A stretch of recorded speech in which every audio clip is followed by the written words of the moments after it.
And I'm a veteran rainforest activist and direct action organizer from the early war in the woods in the 1990s. And I'm a founding member of the Rainforest Flying Squad.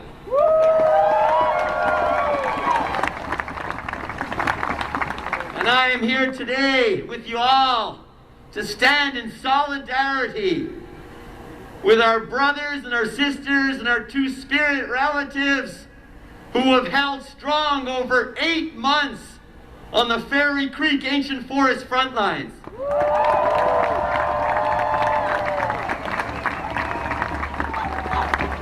This is likely the longest standing consecutive act of direct action for the ancient temperate rainforests in the settler history of struggle to stop clear-cut logging on this island.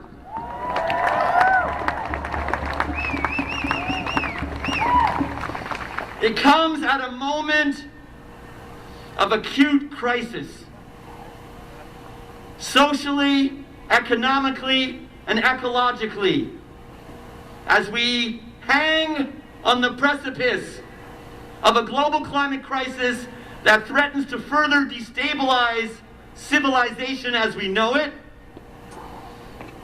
in which every single ecosystem on the planet is in a state of decline, and where the future of our own children is hanging in the balance. We are guardians of an ecosystem that plays more significance in balancing and buffering from runaway climate change than possibly any ecosystem on Earth, and that is the ancient temperate rainforest of so-called British Columbia. That grows perhaps the largest, most magnificent trees than perhaps any forest on Earth. And it has been treated as nothing but a source of timber supply.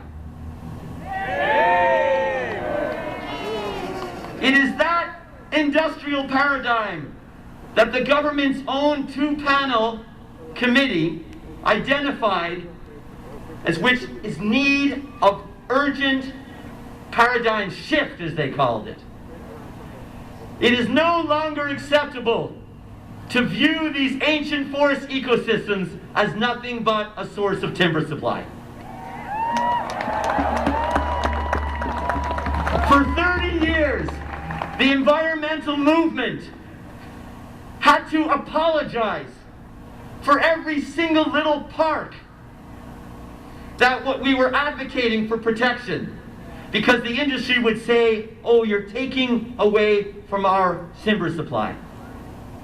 But never once was it considered by government, by industry, by society, the colossal injustice of treating an ecosystem as nothing but a source of timber supply. And so today, we're here to say that the road stops here.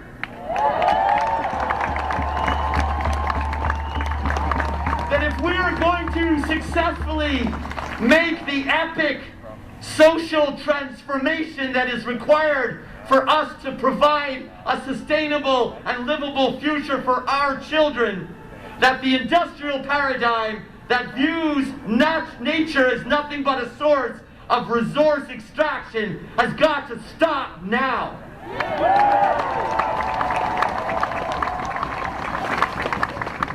We are not the first ones to say this. That this paradigm that was brought here by European settlers was resisted from first contact by indigenous peoples on every single territory on so-called North America. So we, as more privileged settlers advocating in the last minute to midnight in the struggle to protect these ancient forests, we are following a long and beautiful tradition of indigenous resistance in defense of the land. And we take that responsibility to heart. because we recognize how our very existence on stolen land has been interconnected with a system of genocide on Indigenous peoples.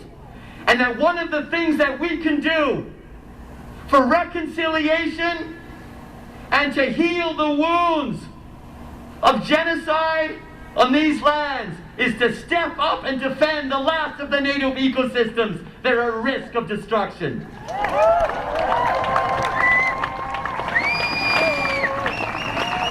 And I know how much each and every one of us takes that responsibility seriously. And so this is a humbling moment where we ask our government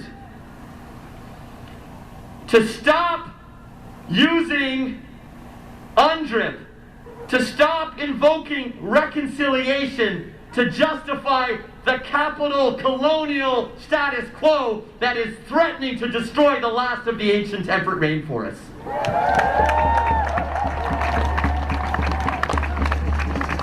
You ever notice how government will always side with First Nations when they have been brought to the point of signing mutual revenue sharing agreements with industry? But as soon as First Nations people stand up to disrupt the status quo, they're met with RCMP guns like they were at Wet'suwet'en. I want to give a big shout out to our dear and beloved elder, Pacheedaht First Nations elder Bill Jones, who unfortunately cannot be here today because he had to go to the hospital in the middle of the night. Bill Jones has been the heart of this movement. He has stepped out of his comfort zone to break the silence that is imposed on First Nations communities as part of the revenue sharing process agreement, where community members and Indigenous communities are not allowed to speak out if their elected leadership has signed deals with industry and government. Bill Jones is a man of courage. He is a man of principle.